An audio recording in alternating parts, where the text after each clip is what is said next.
So I want to touch upon five points. Incidentally, I also selected 5. Maybe it's a lucky number here. So the first one is about integration, second one prioritization, then simplification, green and blue infrastructure, and smaller cities. So integration, the first point, has of course a number of dimensions, but let me pick just 2. The integration between transport modes, and I see here, and it's an obvious development here in India, the integration of public transport with other modes of transport in order to improve access, and by improving access to public transport also to improve viability of public transport systems. So far the focus is very much on bus connectivity or integration, on integration with autos and so on. And internationally, we do see a very strong focus now on the integration of public transport and walking.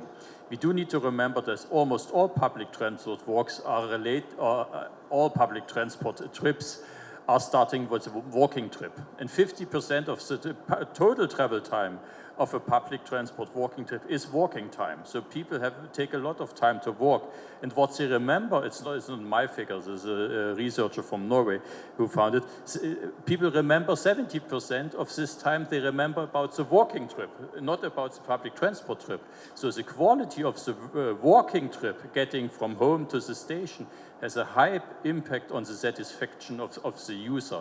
So also from a public transport perspective, if I want to have users which are satisfied with the system, we need to think about the quality of walking, how people can get to the station and to improve it, and all this discussion about TOD points into this direction. So the integration of public transport with walking is important.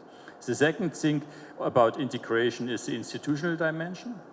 We heard in the morning here about efforts here in the capital region to integrate the transport system, and with growing cities and growing suburbs, it makes a lot of sense to think more intensively about the question how public transport systems, being rail-based, bus-based, other systems, can be organized in a better and integrative way, also from an institutional perspective, to have maybe one body or a smaller number of public bodies which is actually organizing the system, planning the system, and distributing, for example, also the fares. The second discussion is about prioritization. Cities here in India are growing very fast, and space is limited. Huge number of people, the populations are big. So for whom do we prioritize public space? Private cars are the most inefficient mode of transport, and they occupy a lot of space also here in Indian cities. And so this question of what to prioritize, and I'm a bit referring here to bus priority lanes, for example, is needed.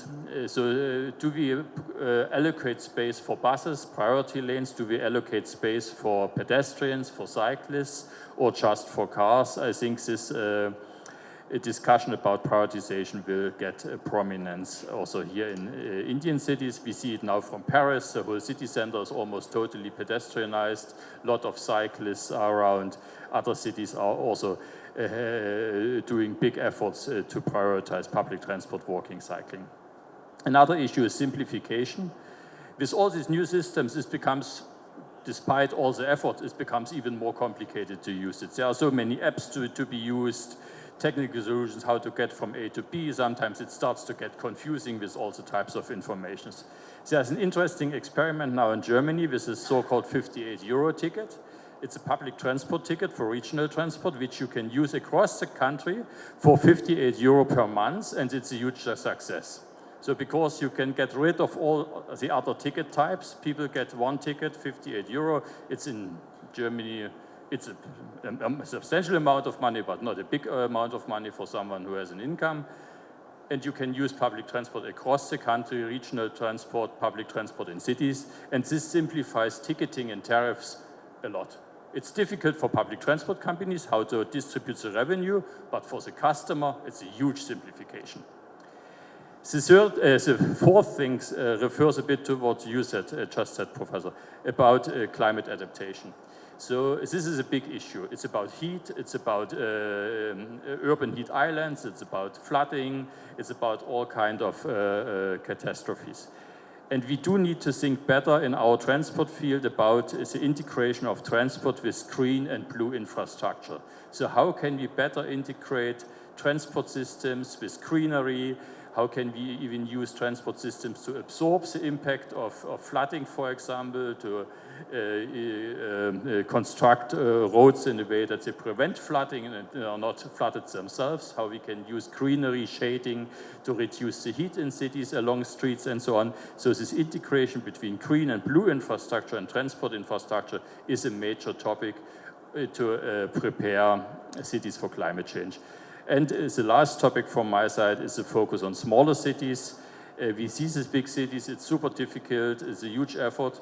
And in smaller cities, which are still being shaped, where you still have a huge number of people coming to the places, where cities that are still growing, there's a much higher opportunity to design it in a sustainable manner from the outset. So from my perspective, as I said, 5 topics, also looking a bit at the international debate: integration, prioritization, simplification, green and blue, and smaller cities. Thank you. Thank you, Mr. Armin Wagner. You have touched upon a very important sustainability item, that is the environmental sustainability, along with financial sustainability. Metro system is one of the very important part of mobility in the urban cities, and often metros are blamed for displacing the trees, uprooting the trees, cutting the trees, etc. So it is equally important to maintain the environment along with going for the mobility solutions. So there is the role or important point you have made. So thank you very much. So now it's time to hear from the one of the expert consultants, Sistra, Mr. Hari Somal Raju. He is a known name, and Sistra has been working as a consultant, I think, with most of the metros at some point or the other. And he has been the head of Sistra for a very long time. So I request you, sir, to share your thought, please. Yeah. So good afternoon. Thank you, Tusharji and Om Hari Pandey for introducing the session, chairing the session. So good afternoon, all wonderful participants. So hope you are not sleeping. I see all of you very attentive, wants to listen us. See, what I see at this point of time, this phase of, the evolution of India, especially the development, is very interesting for us. And also it's very confusing for us. So we have so many options, so many ways to take and to move forward. Coming to especially the public transportation, Delhi is a benchmark for all of us. So we evolved from Delhi to all other cities. Since we had to catch up, on the public transport side, because our cities were not planned. So cities were grown, inorganically, unplanned. So you've seen all the cities. So that is a phenomena. So we are trying to catch up. How do we do better?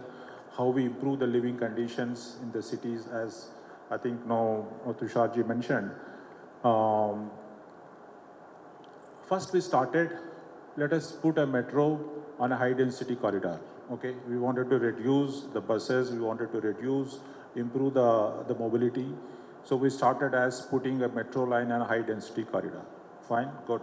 We understood that, we'll solve the problem. Fine. So yes, to some extent, we solved the problem of reducing the buses, reducing the personal vehicles on the road, but we didn't address the integration, how these big systems, transport systems, has to be integrated with other modes. And we had to address the last mile, first mile connectivity, then only any system will be more efficient. So now we are in the second phase of that evaluation. Okay, we created mass rapid transit systems in the form of metros, and we are addressing now multimodal integration. We are addressing first and last mile, the connectivity. So the point for us, the important point is all the, the metro cities like Delhi, Mumbai, Chennai and Bangalore and other tier 1 cities, Hyderabad, Bangalore. So we are creating a huge public transport systems. So what are the lessons we are giving to tier 2 cities? Okay, the next development is tier 2 cities for us. What are the lessons we are giving, or what lessons they learn from the bigger cities is very important. That's what I said. It's a very confusing for tier 2 cities, what to adopt, what way to adopt. So inherently the problem for us is that something we developed, so we are very good at copying every cities. Yes, we have Delhi Metro, did a wonderful system. Yes, we want to copy everywhere, we want metro. We don't want none other than metro, anywhere in any city. Because it's a showcasing, it's very imposing. And also everybody wants to have that, that thing to happen in their cities. So again, it's good and bad, but the smaller cities, mainly tier 2 cities and other cities, we have to be more innovative in terms of thinking what we need actually, okay? And how do we solve these problems? There should be a deep thinking and planning required, not just copying, from the bigger cities. And the more problematic for us is the public transport in most of the cities is 10 to 30%. How do we shift to a good average to 40 to 60%? That should be the first objective for us. So that will happen only, as my previous speakers mentioned, with good multimodal integration, first mile, last mile connectivity, and also the non-motorized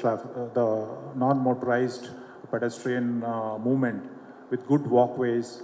So with that only it can happen. So the other important thing is, once you do that, so how do you then manage your energy transition? Okay, so that's another important question. So energy is very costly for us. Okay, it's not free. So the economy is depending on the energy, the huge, the economies like India, so depending on the energy. So energy transition is very important. How do we improve, the renewable energy is the key for us.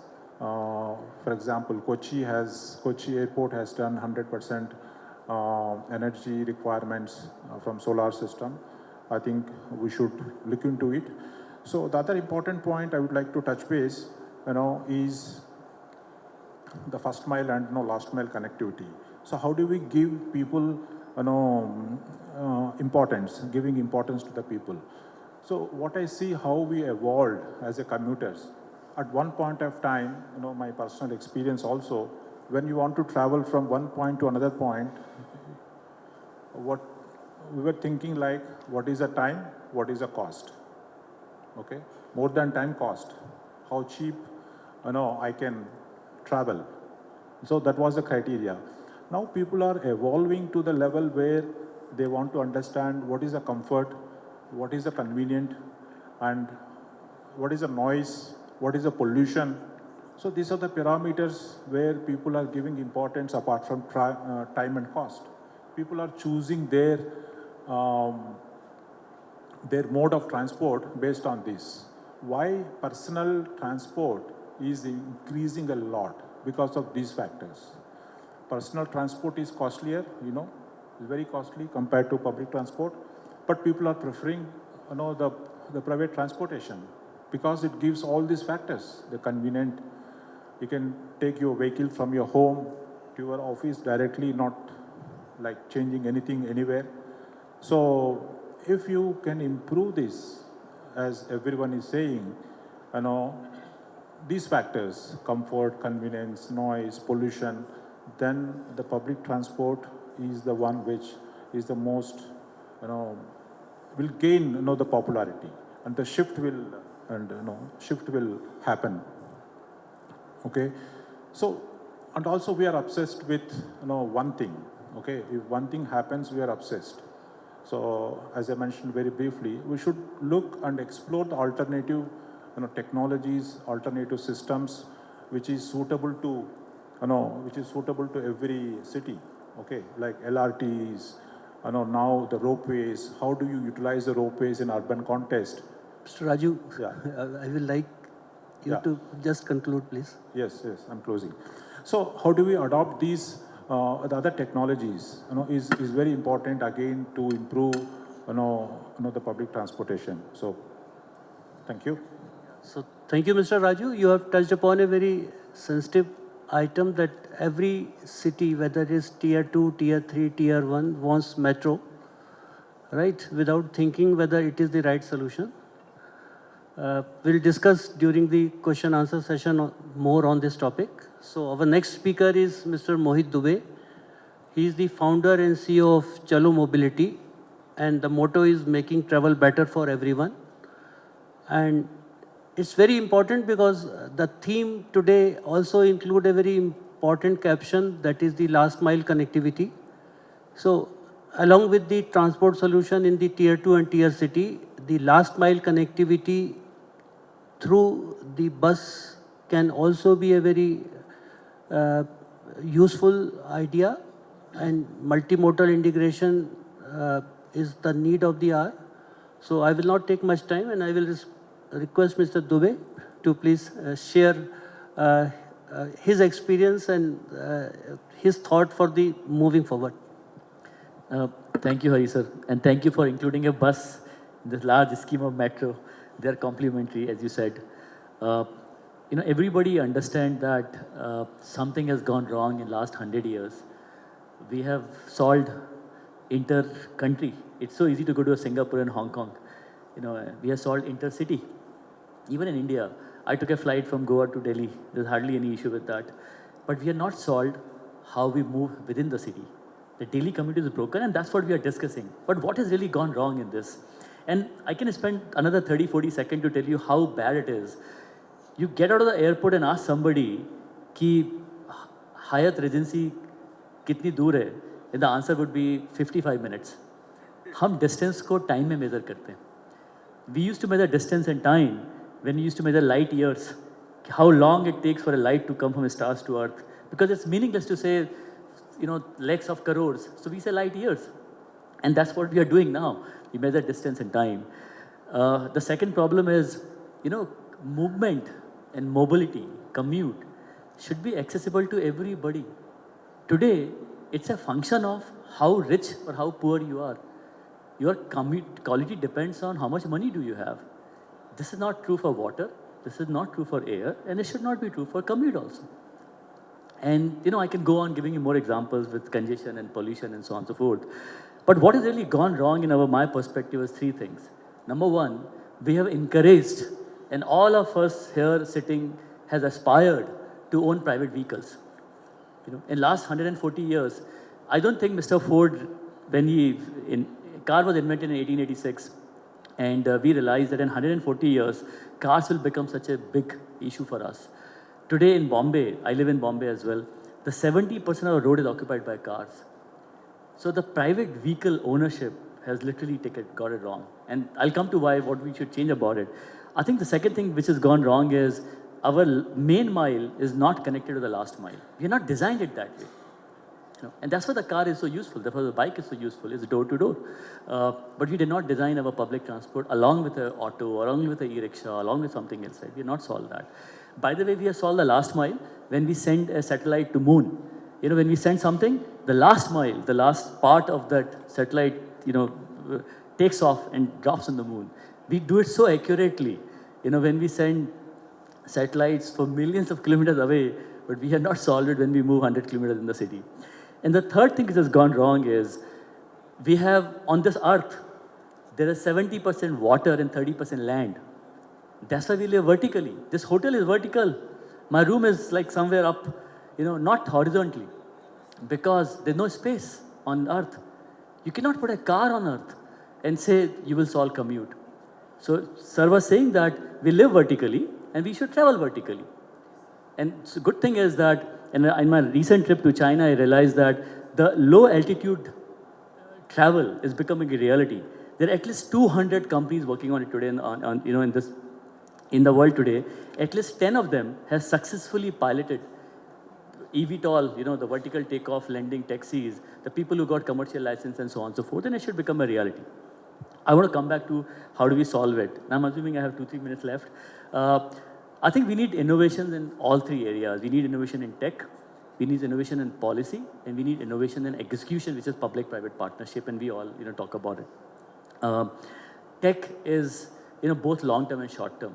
When we talk about short-term tech, most of us are implementing solutions. Chennai, Delhi, Bombay, they're all doing great work of integrating buses and metros with the last mile and a man mile. The ideal tech solution in long-term would be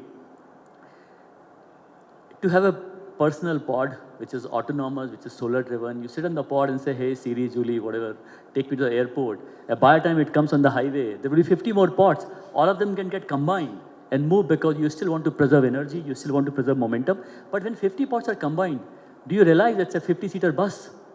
And when you get to T3, the one pod will go to T1, T2, and T3. Right? So, we'll ultimately build those solutions which are solar-driven, autonomous, etc. But the vehicle of the future would be autonomous and it would be fully shared. Aerial taxi, let's not make a mistake of anybody giving, nobody should own an aerial taxi if we ever get it here. It should be shared only. We have made that mistake with the cars. We should not make that mistake, with any other vehicle going forward. The second part, is the policy. We all talk about data being useful and all of that. And I think we have come over the privacy issues. It's so much more about how do we use it. Data is extremely useful, we all understand it. But what is really more important is in India, what we have learned is we have built before that, and this is, I'll give credit to my co-founder Vinayak who gave me this example. Earlier, 30, 40 years back, USA and every developed market has built infrastructure. They build highways, they build, accessibility across cities. As a result, they grew so much.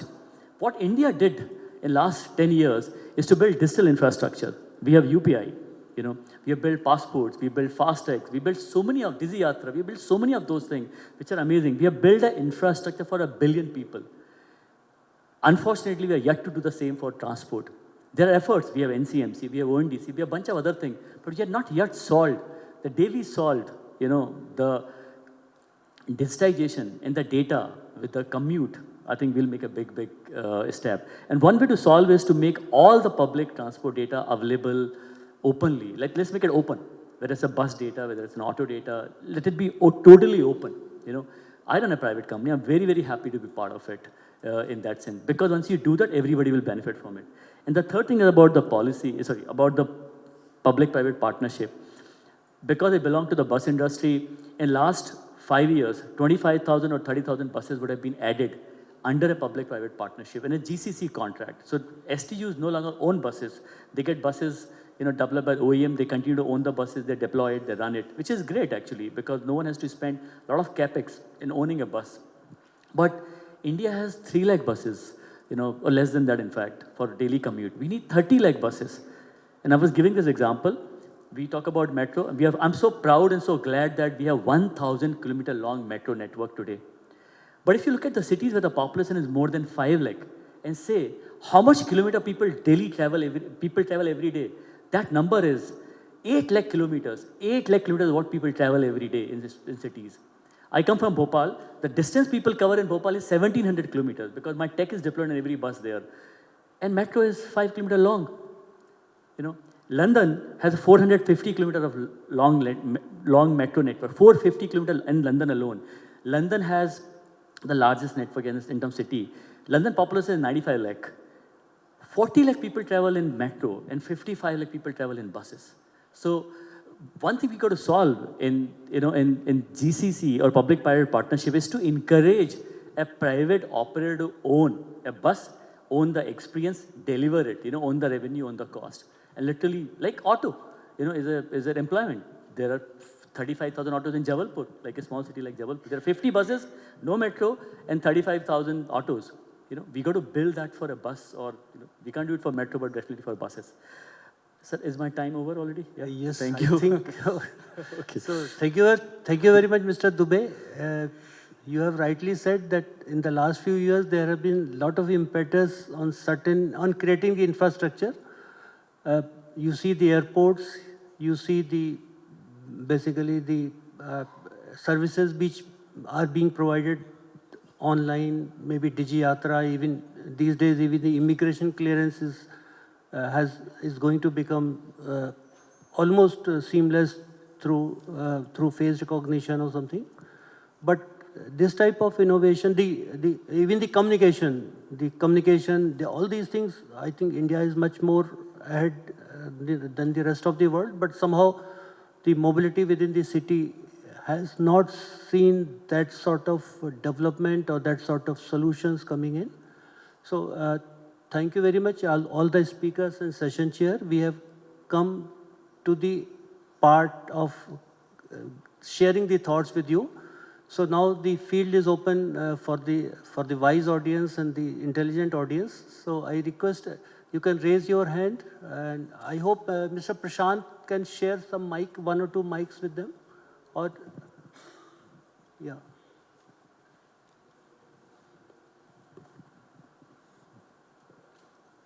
So when you raise the question, either you name the expert whom you want to answer, or that question can be to any of the experts who has the answer for your question. So, myself, Dr. Conclave, I'm the Senior Transport Planner at PMP Seva, Ministry of Housing and Conclave. So, I have a general comment, not specific to any expert. Firstly, regarding since the technical session is on the theme of future cities, so the basic question what we need to look at, can we reduce the need to travel? Because that's the basic thing. Because since we have had this UMI, and UMI itself during the COVID season or the COVID duration, we have already seen that this can also be done online. So again, there needs to be learnings, best practices which can be taken from the previous experience. Secondly, can we have sustainable neighborhoods? For instance, when we are planning a horizontal sprawl of urbanization, can we plan cities in a way that ground floor is your office, second floor is your residential, third floor is your recreational, and so on and so forth. So in that way, the future cities will be able to reduce the need to travel. Yeah. Again, those kinds of basics yeah. we need to go. Yeah, I will like Mr. Professor Ravindran to answer, because your question is more related to the planning side, city planning, right?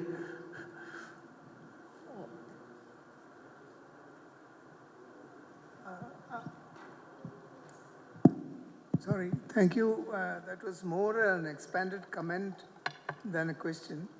But I think the suggestion that you made of thinking three-dimensionally, it's a very important suggestion.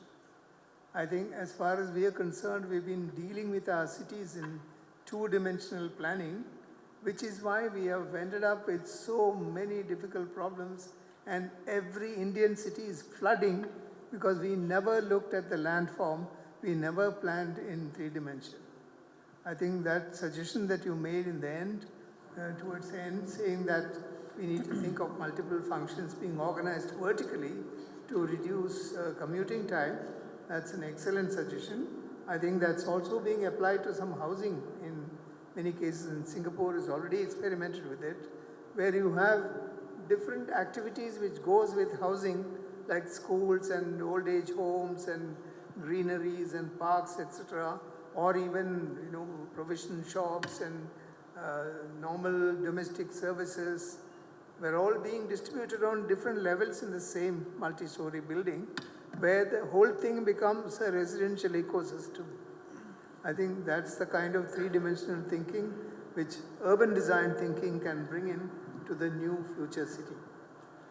Thank you. I don't know, I have only added to that. Yes, I think he has made one more important point, that why do people are rushing towards these cities? Because we are not developing schools, colleges, universities, hospitals in the area which are which are away from the main city, why it is not being done. And the only boon from the COVID times was that people have learned to work remotely, to work online. So that was the only positive development. And I think the requirement of mobility can be reduced by introducing more and more technology. There is no doubt about it. But that does not mean that we should not work towards developing the or advancing the mobility. Okay. So anybody else? Yes. Yes, please.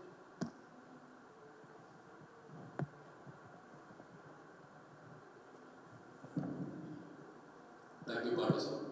My question is to Tushar Girinathan. My name is Arjun. I'm the sustainability lead for Sistra in India.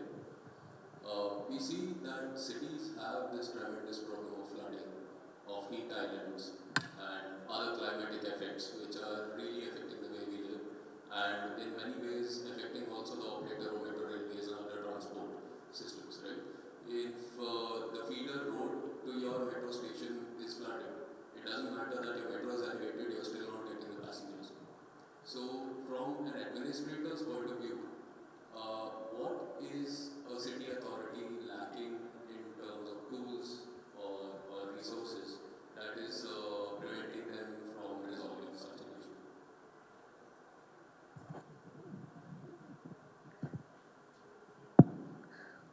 We are not lacking so much in resources or money, but we are lacking in our visioning of the problem itself.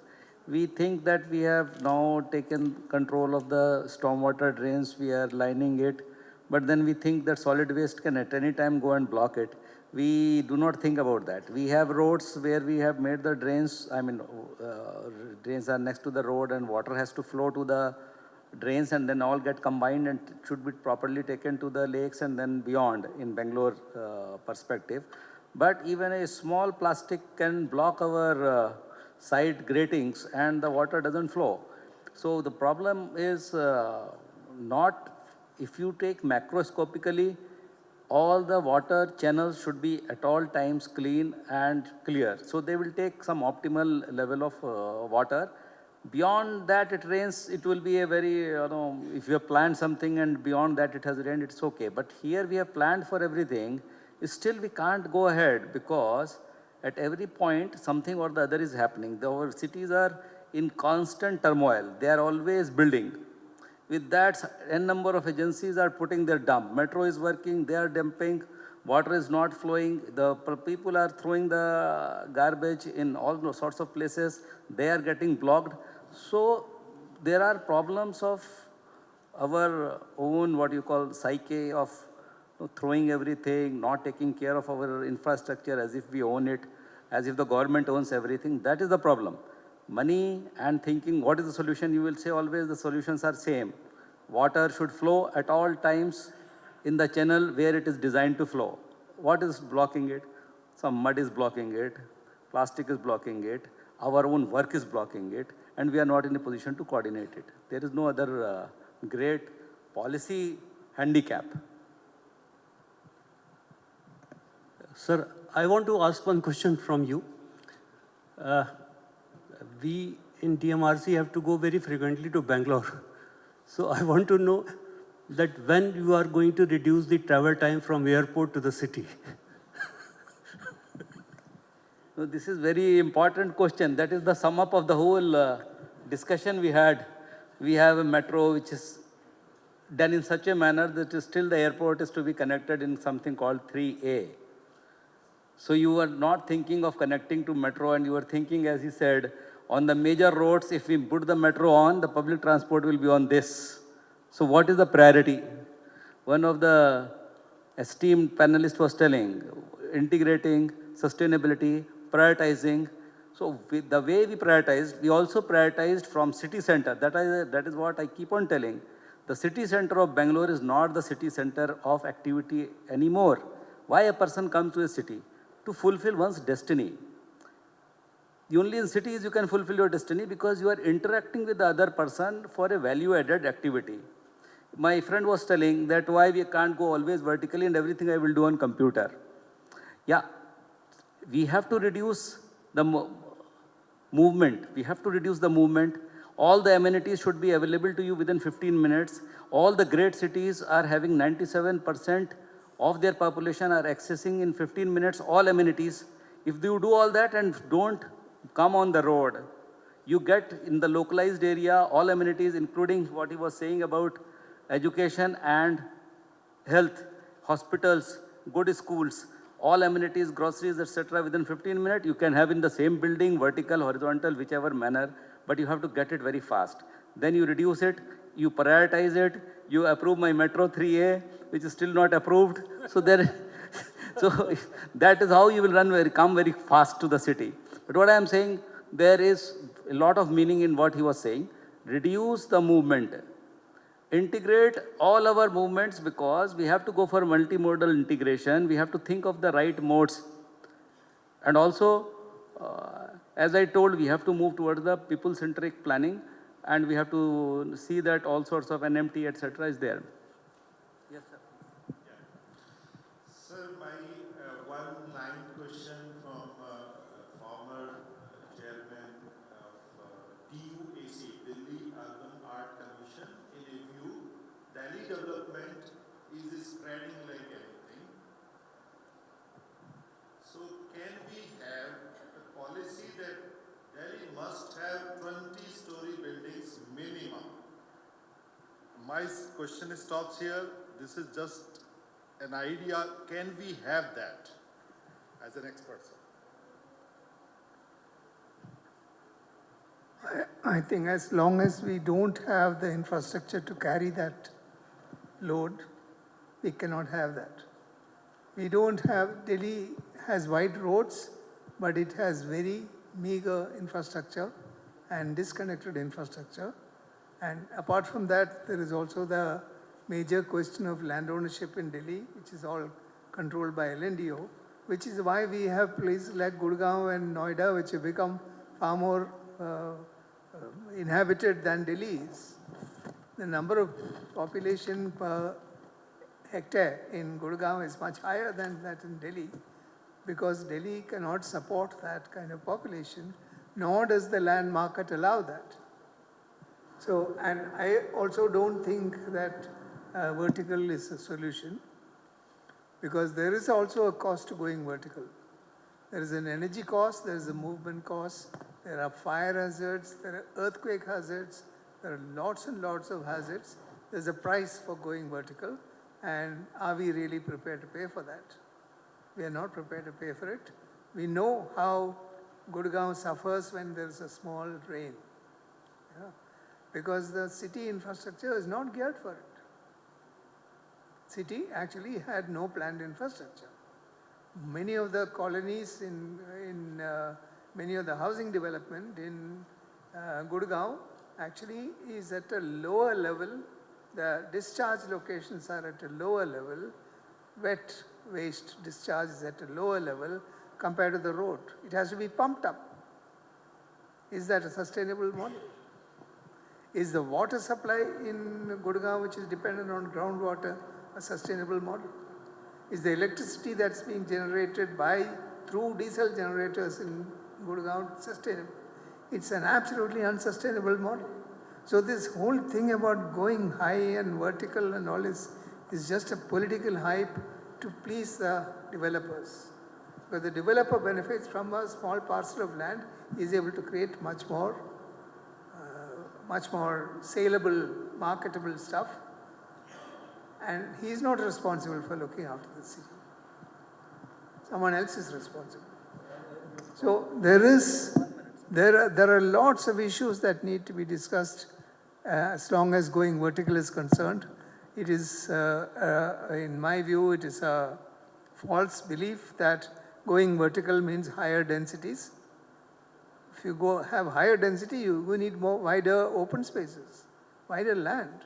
So equation is between land and people. Equation is not between built form and people.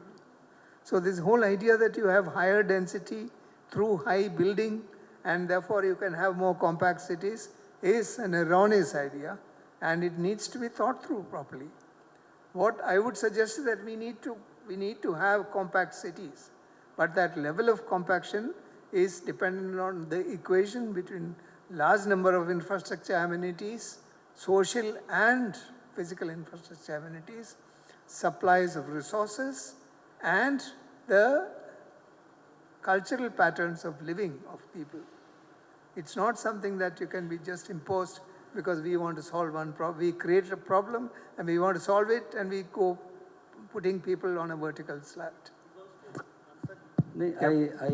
Thank you. I very much appreciate your question. Actually, when I was coming today, I was thinking why we are still thinking the Lutyens Delhi the way it is. In all great cities, they of course try to prevent a heritage. It is a heritage of 1905. So we can do something to what extent. But we have locked the land in Delhi, and it is designed for a bureaucratic capital of the country. If we are having a clean slate, was no question that Delhi center should not have had 50-story, 100-story building. Why it will not have? I mean, we are saying that this is a constraint because the road was like this. Still you have the widest road in Delhi. And still you are blaming Bangalore, saying that now you go for TOD and get more money on the same MG road and get some 5 FAR and finance metro and all that. So I think it is a very difficult question to answer. Sir has given one perspective, but that is going, I mean, to some extent opposing what had been discussed all this while of TOD, city-based planning, etc. You have to see in every city is their constraint. But actually speaking, Delhi had no natural barrier for the vertical growth. It has happened because of history. Yeah, I think if you want to go vertical, we have to do holistic planning. As Sir said, that vertical may not be sustainable without adequate planning for the drainage, adequate planning for sewerage, adequate planning for the water supply and all. Yes, please. Somebody may please pass on the mic. Excuse me. Okay. Since you have the mic, you can ask first. Thank you. Hi everyone, I am Kiran. I come from a startup which works in an EV tech space and work on a lot of data of mobility and energy both. And since the panel was discussing how energy is expensive and we require a lot of energy, RE integration, etc., I want to ask about what are the major, are we calculating the losses of energy because of poor infrastructure or asset? That is question one. Are we calculating the energy losses in the first place? Let's say if a bus is not running properly or if the assets deployed in the energy infrastructure are leaking the energy. So are we tracking those? And secondly, I think that would be the first question. I'll ask the second question because it would be bifurcated. So I think expert from the GIZ, since her question is related to sustainability, losses and... I think Mr. Mohit Dubey could also answer because the buses, EV buses are also using a lot of energy. I'm not an expert, but my view is that the situation is so bad and so chronic.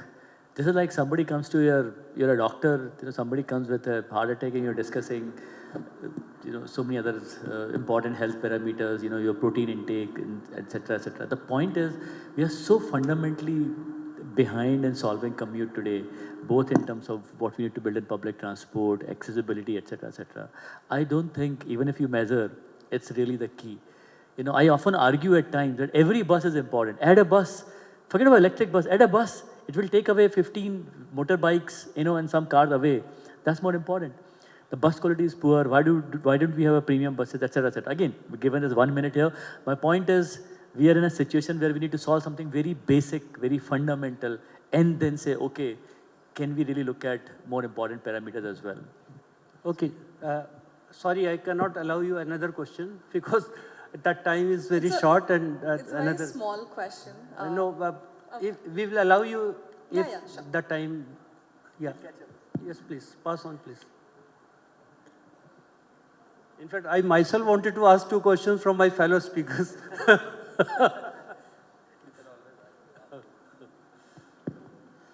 it's a suggestion rather a question, because after listening to all those things, I am Shankaram, urban transport professional from RV Associates.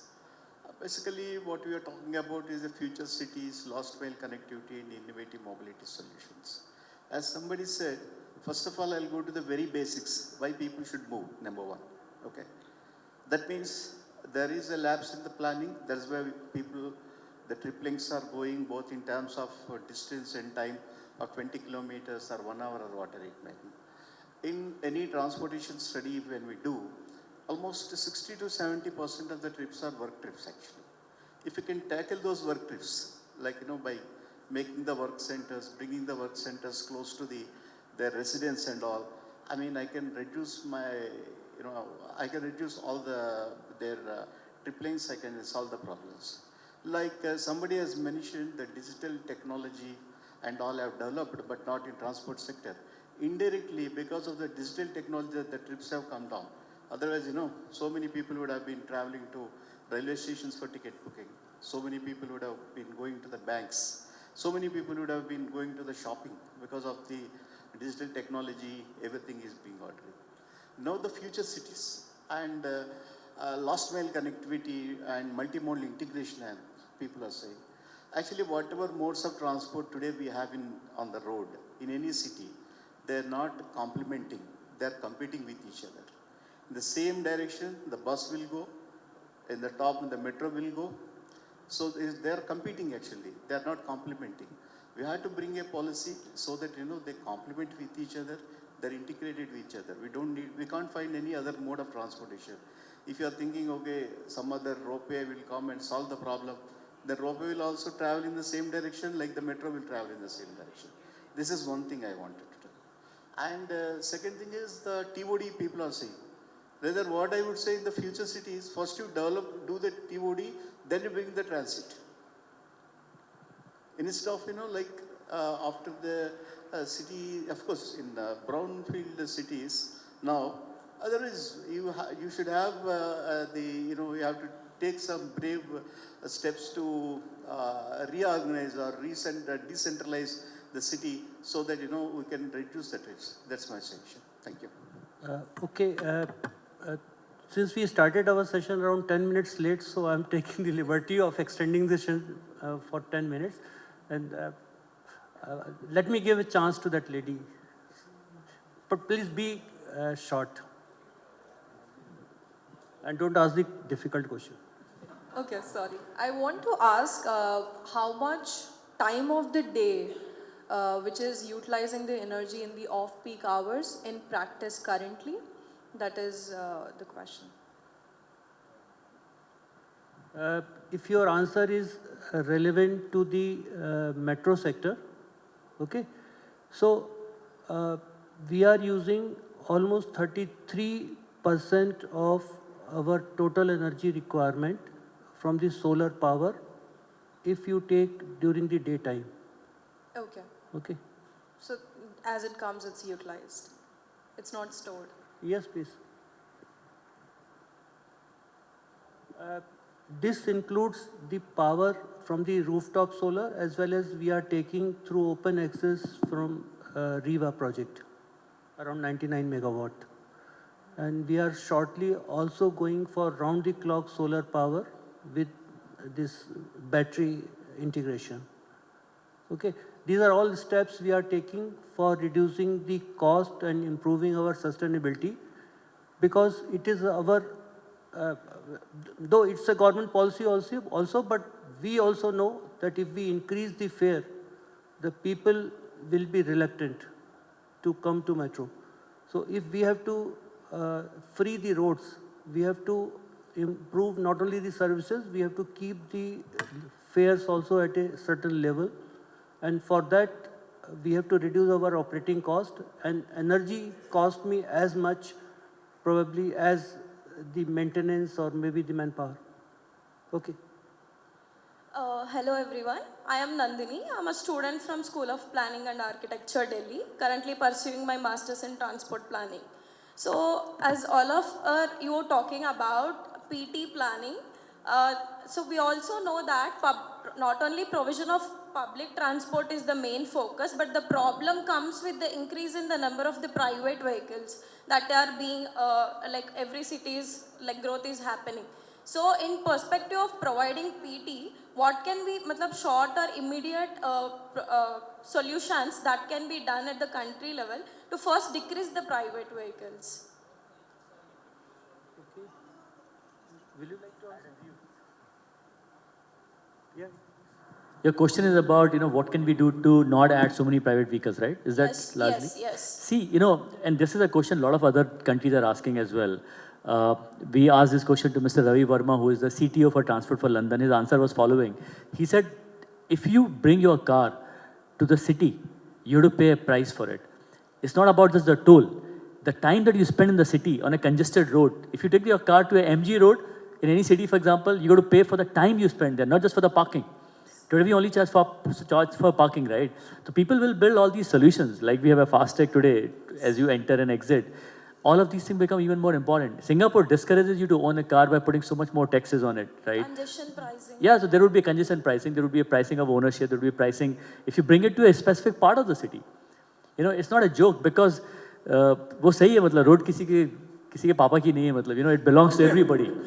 And you better pay for it, right? So many people can afford a private jet in the world, but they should not. My whole point was कि instead of providing more from the public transport view, why can't we stop this growth, private vehicles growth? Yeah, it's a large, auto industry is a very, very large industry, right?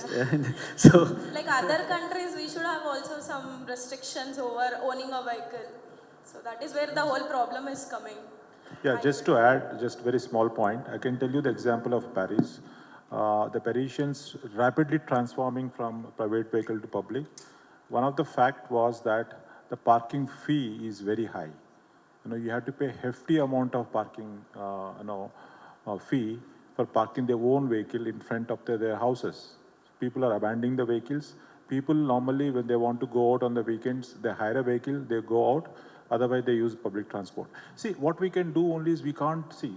There is a larger picture in terms of government, manufacturers, economy. You can't stop by putting direct measures. As I think Mohit said, you can only have indirect measures to discourage to certain level of the private vehicles. Thank you. Sir, not only in the Paris, there are a lot of cities in the world which impose the congestion charges or variable entry fee into the city center area, etc. I want to ask one question on behalf of all of you to Mr. Puneet and my colleague Dr. Amit Jain. They have talked about this artificial intelligence, big data, coordination, etc., everything. So I just want to know that why the traffic signals, as Amit has said, they are mostly synchronized all over the world. Even the timings of the buses, the metros, etc., they are very, very much synchronized and available, and anybody can very in a planned manner he can reach to board the public transport.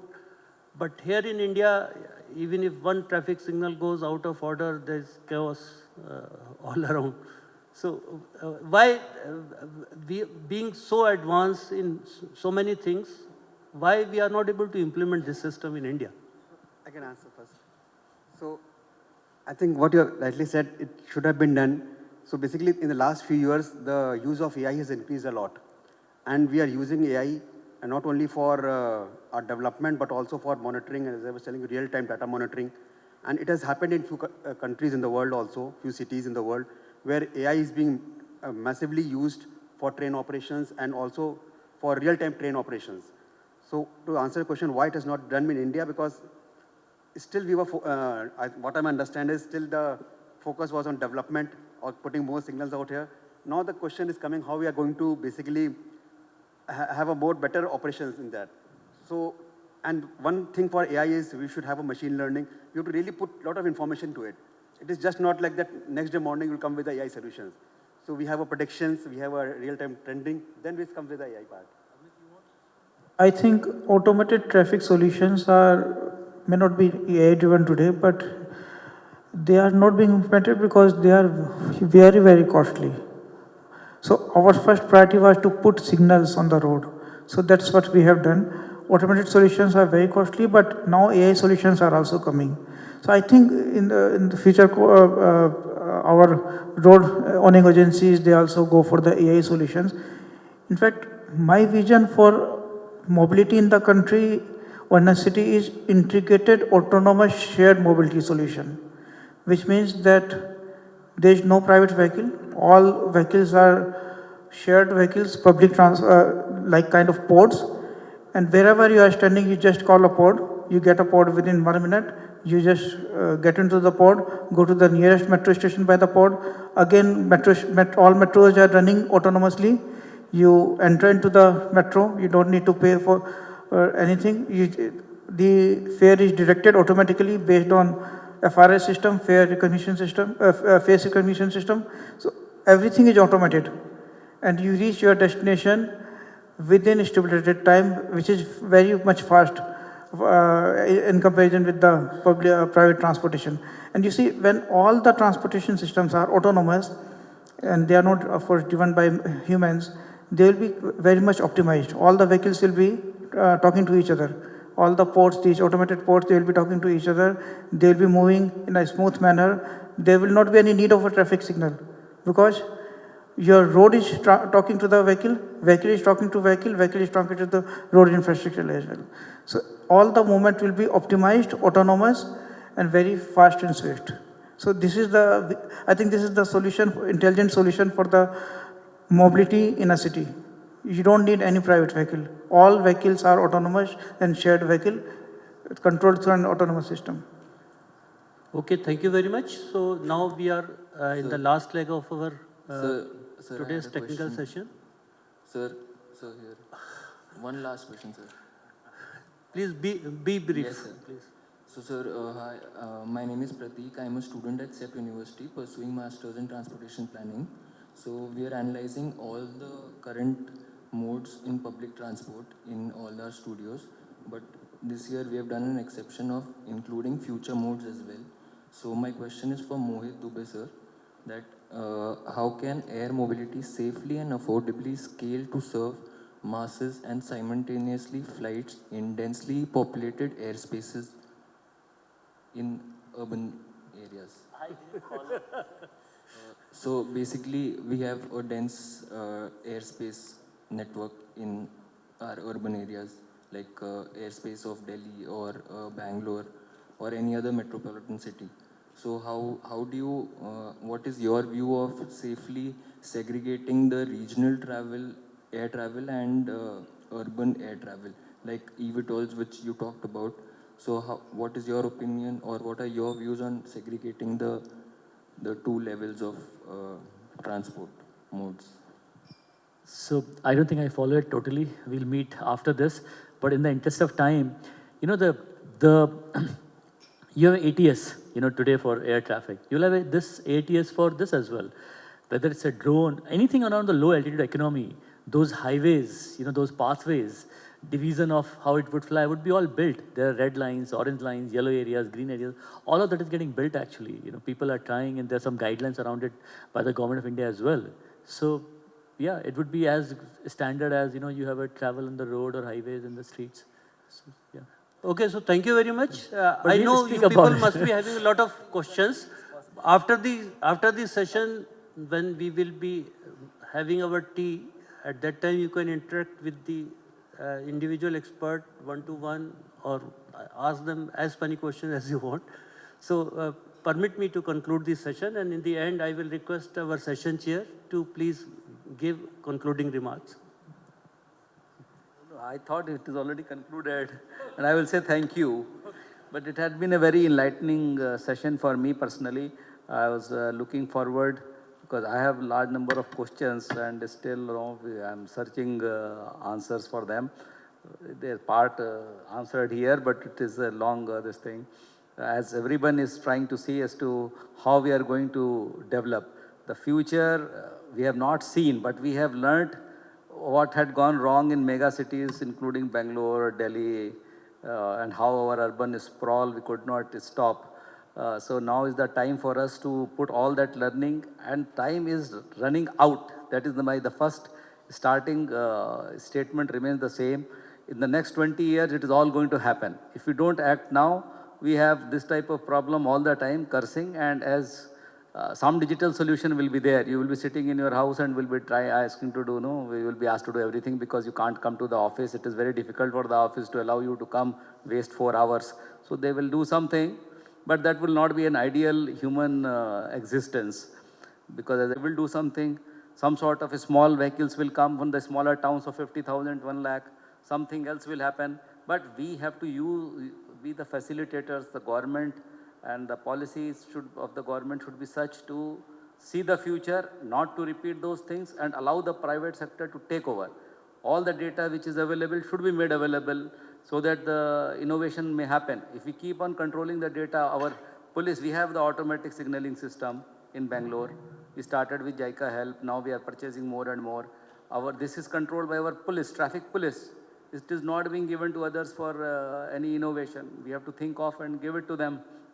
The more our systems learn, the more artificial intelligence also develops. In any case, the priority remains the same. We have to make livable cities which are inclusive, accessible, climate resilient, and we have a lot of experience of where we have gone wrong, and we have a lot of private sector and experts in all sorts of field, academia, etc. We have grown from where we were, and we are now interacting across the world also. So we have enough of experience, enough of people to guide us. We have to just open ourselves for their input and allow them to do something on our systems. If the government allows that, surely we will be having a better cities. We'll see the better development of cities. Thank you very much. So thank you very much, sir. Now, with your concluding remarks, I declare this session as closed. And thank you, Chairperson, sir, for concluding the session. Thank you, moderator, sir, for conducting the session so smoothly and keeping the discussions lively. And thank you all the participants for making this discussion very interactive. Thank you. Now, I would like to request the Honorable Chairperson to kindly present the mementos to all esteemed speakers. Sir, please come forward, please. Shri Puneet Srivastava ji, MD, Signaling and Infrastructure, Alstom, India.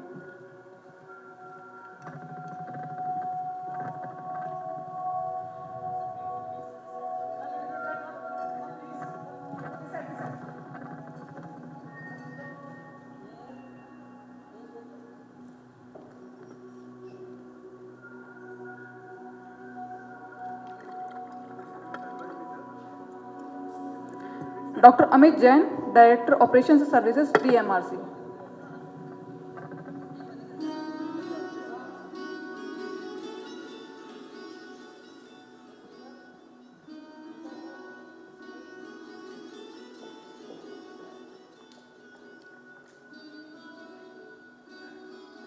Professor T.K. Ravindran ji, Expert Member, Urban Designer, SPA, Delhi.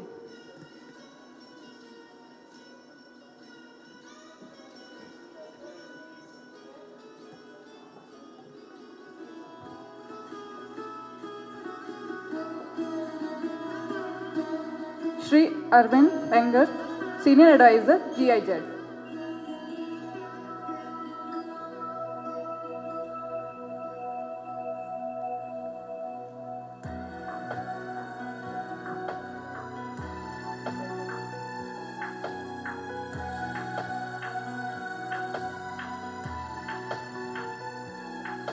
Shri Harish Somal Raju, MD, Sistra, India.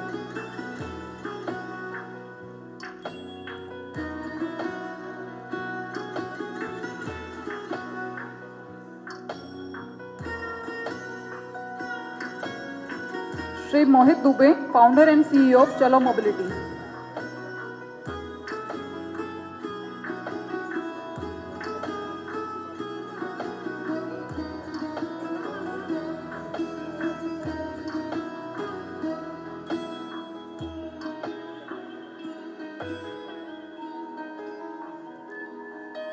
Thank you, sir.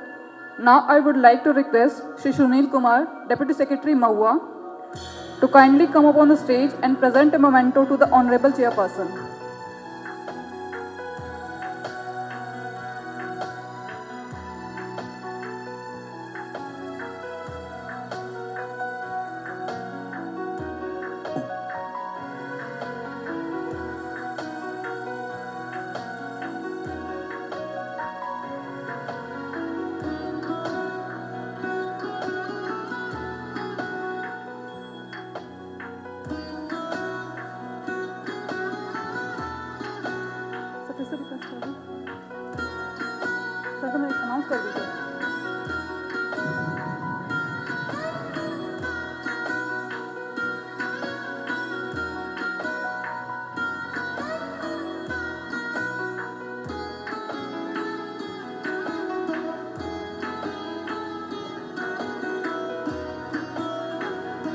Thank you, sir. As we conclude, I, on behalf of Ministry of Housing and Urban Affairs, wish to wholeheartedly express gratitude to all the dignitaries, speakers, and participants for their valuable contribution in making this section a success. Thank you all. And before we close, I would like to announce and invite you all for dinner that will start from 7 at PFA 1 and PFA 2 area.